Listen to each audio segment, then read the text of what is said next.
his second race in a row at Atlanta. He started second today, trying to win his 6th race at Bristol. Let's take a look back with Kurt as we look back at 2 weeks ago at Atlanta in his race to victory lane. Green flag is out and the field accelerates up. Junior on the inside. Kurt Busch got the clean air on the nose of that Dodge, and he is pulling away. I was wide open this morning to bend in the pole. Don't feel anything funny going on. Some of these guys are having tire issues right now. This place is so fast, you know, and you even, no matter what tire we've been on here, you run a fast lap and they fall off. I don't like the way our tires feel. How many laps till pit? We're 2 away. 2 away. That's all. I think I can make that. Feel anything at all, bud? Bring it to us. We're ready. Kurt Busch is getting loose again. They're giving him a chassis adjustment. Be ready. Dig, dig, dig, dig, dig, dig.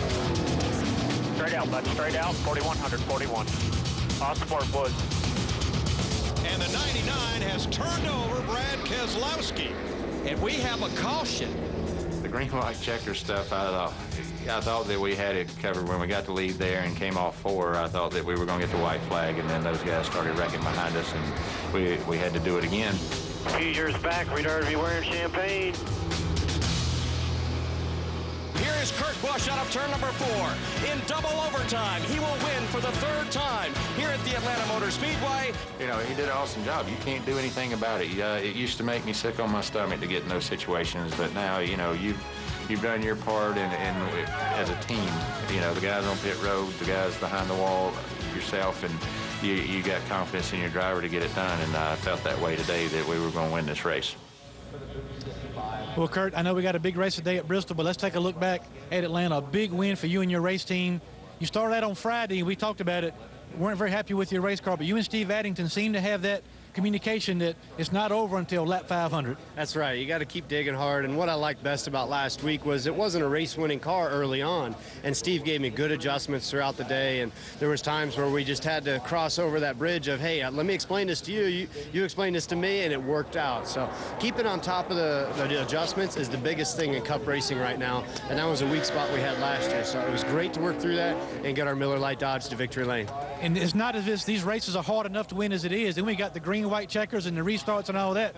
I mean, we could have that same thing here today. I mean, it really takes a lot of patience at the end of a race to seal a victory. Yeah, there's a long section of the race that goes into green flag running, and then there's the green, white checkers at the end. And your car has to be good at both these days. You can't just have one better than the other. So that's the balance, but I think we've got the right combination. We had an okay car in practice yesterday, but we threw the kitchen sink at the Miller Lite car this morning. We'll see what we get, but real proud of last week's effort. When I win, somebody wins a Dodge Challenger, and it was a lady out in Colorado. So it was really neat on how a program comes together with Miller Lite and Dodge when we're the only team out there carrying the Dodge banner. Now, you've won here 5 times, looking for number 6. Got a good starting spot, but a new tire compound this weekend has kind of thrown some of the teams for a little bit of a loop trying to get their cars back underneath them. What do you look for today, and do you expect this track will rubber up and you can run all over the racetrack? Yeah, it's definitely rubbered in yesterday from the nationwide race, and then we've got the clouds moving in. Don't know if the rain's going to hold off, but right now we're thinking about racing to halfway, see how it plays out from there. But the cars are going to be a lot tighter today in the pack, and then of course the turn 4 wall, the safer barriers moved out in the groove a little bit, so it almost makes it to where the outside groove is the preferred groove because that guy can hold the line. It's really interesting. We'll see how it all plays out, but we got a great starting spot and a great pit box. And look at this, fans. Look at here at some of the stats that Kurt Busch has here at Bristol Motor Speedway. Unbelievable what he's been able to do.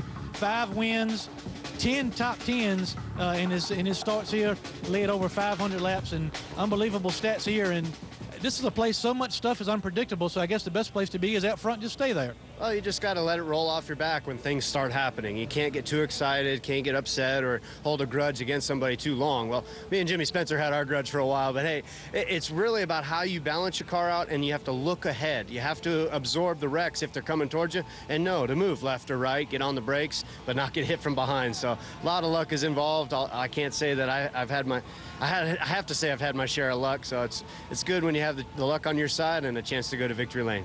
And I want to get this out to Kyle and Kenny. I've seen a big change in Kurt Busch this year. The whole team is very confident, and they're able to work on their car, correct it during the course of the day if it's not right, and these guys are going to be a factor all year long. Yeah, and I